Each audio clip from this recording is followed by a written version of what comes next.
Hello, everyone, and welcome to another edition of Coach's Corner. Happy to be joined today by head men's basketball coach Frank Marcinek. Coach, we really appreciate you taking the time today. Andrew, I'm glad to be here. Thanks. So we're going to get right into it. So the team's coming off back-to-back NCAA tournament appearances in the past couple of years. So what does the team have to do this season to get back to the NCAA tournament? Well, that's really a lofty goal for us, considering what we've lost through graduation and some of the players we're trying to fit in. Probably the first thing we need to do is to kind of find our go-to scorers. Ryan Traub is certainly one of them, but to replace Steve Weidlich's 21 points a game will be a challenge on a daily basis. We have some guys that can do it. I don't think it will be any one guy. I think it will be kind of by committee. Some of the guys that are kind of most likely to do it would be guys like Seth Callahan, Adam Disbon, maybe Bryce Butler, Matt LaCourte, some of our backcourt is where we'll need to get some additional scoring from. But I think we'll need to find a way to score. We'll need to be a very solid defensive team. At this point, our ball handling is not where it has been for the last handful of years. So I'd say they're kind of the 3 or 4 things I'd say we need to do to have a chance to be successful. Now, you mentioned Stephen Weidlich, the graduation of him. So who steps into that role? As you mentioned a couple names, Seth Callahan, Bryce Butler, and you mentioned it could be a committee thing. Who do you think is going to be that guy that steps into that role? Well, it'll be all of them. There's not any one guy that's going to do what Steve did for us.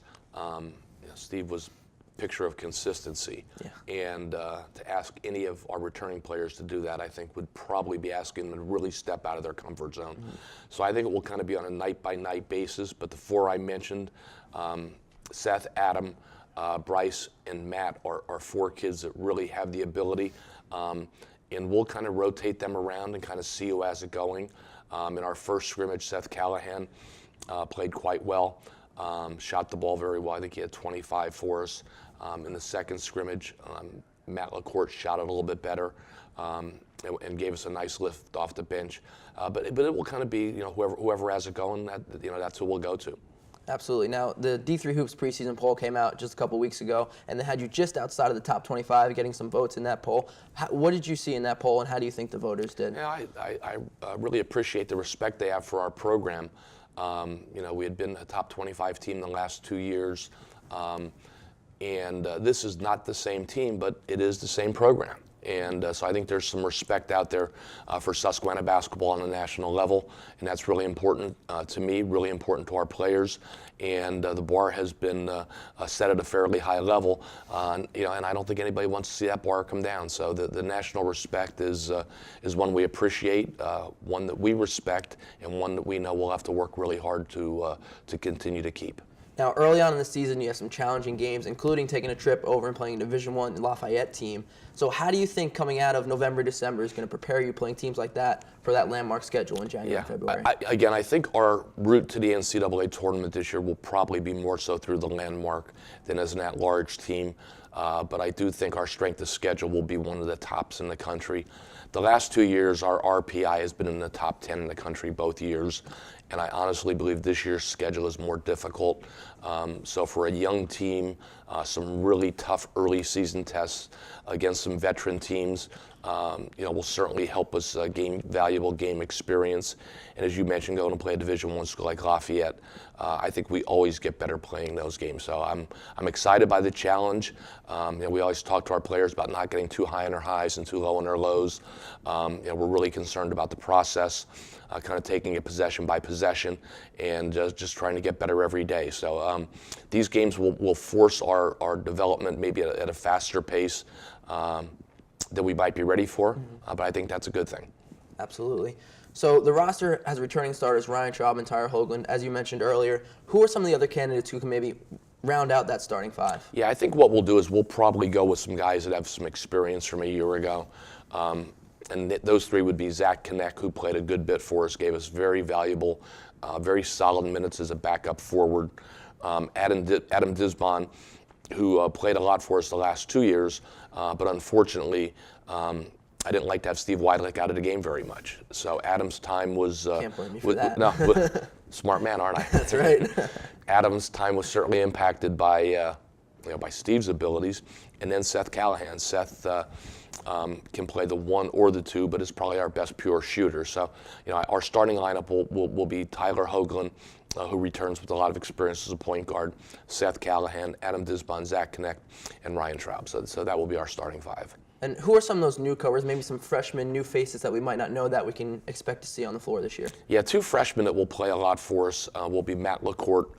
Matt's a freshman from Westfield, and Bryce Butler. Bryce is a freshman from Baltimore who went to Suffield Academy.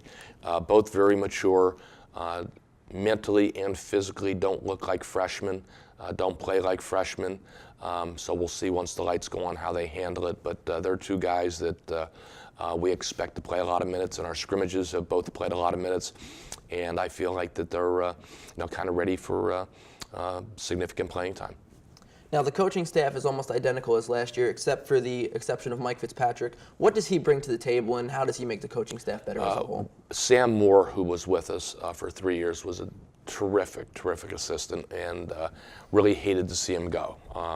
He was a big part of our success on the court, success recruiting-wise, just really a good mentor for our players.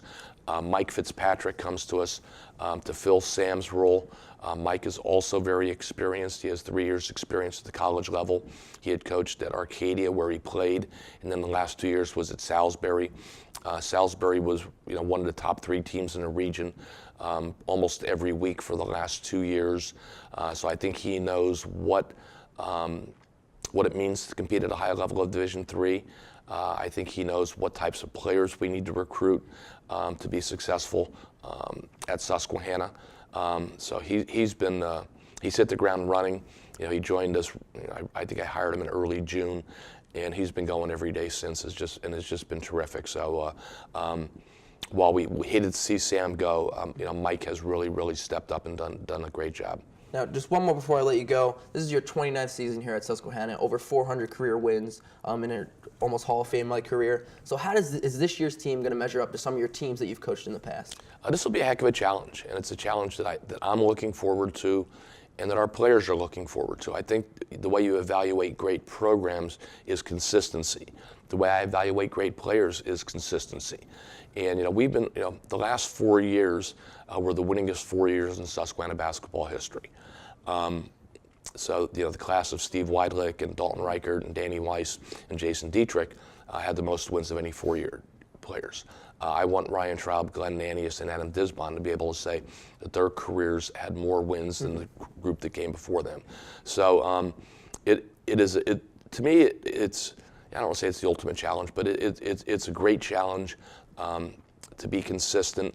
And I don't know that this team has the ability to win 20 games. I hope that this team is as good as some of the last few teams we had come January and February.